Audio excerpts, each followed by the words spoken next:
I'm Andy. I teach mythology and folklore, and this is Tantalizing Myths. We're nearing the end talking about Lilith, but her legacy endures. As time has marched on, her story has only grown more popular. Culture has slowly shifted and stuttered to embrace the idea of strong, independent, and sexual women as a good thing. Very slowly, and not without some steps backwards. It's a work in progress. But more than just her character, a host of other tales in mythology have risen around her. If it's sexy, powerful, and naughty, chances are the origins can be traced back to Lilith's story in some way.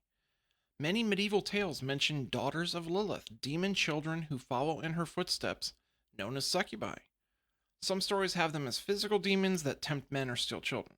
Others have them as spirits that visit men at night, causing erotic dreams and nocturnal emissions, or possessing women to make them promiscuous.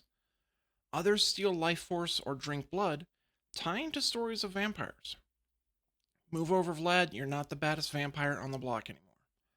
These stories didn't remain in Jewish folk tales either, branching off to Christianity and spill over into ideas of witchcraft.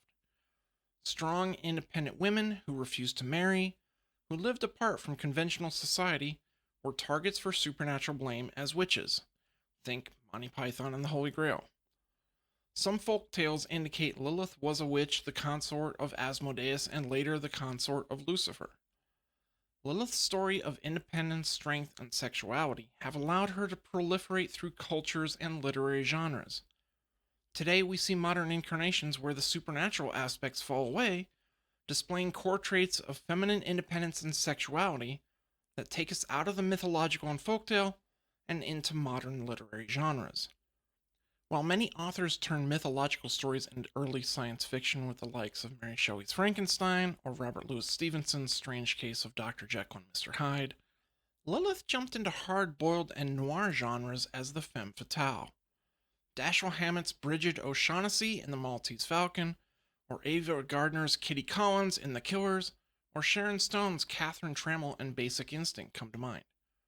Confident, strong, independent women who were not afraid to use their sexuality to deadly purposes all carry on Lilith's legacy. I think it's worth noting that often in the stories, there are male characters that resemble Adam from Lilith's story, those who claim to be superior, who view women as only sexual objects and learn, at their peril, not to underestimate the femme fatale. As culture changes and recognizes these qualities as valuable, we see strong, independent, and sexual women take on the role of protagonists, especially as comic superheroines such as Wonder Woman, Captain Marvel, and Black Widow. Outside of fiction, we can see everyday examples of career-minded women in a man's world. Single mothers who carry on despite societal pressures continue the independent tradition. I think Lilith's legacy lives on in all of them. In the end, I think Lilith has come out on top. I think that's a tantalizing thought. We'll visit Lilith again discussing some more meta aspects of the story. I hope you'll join me again on Tantalizing Myths.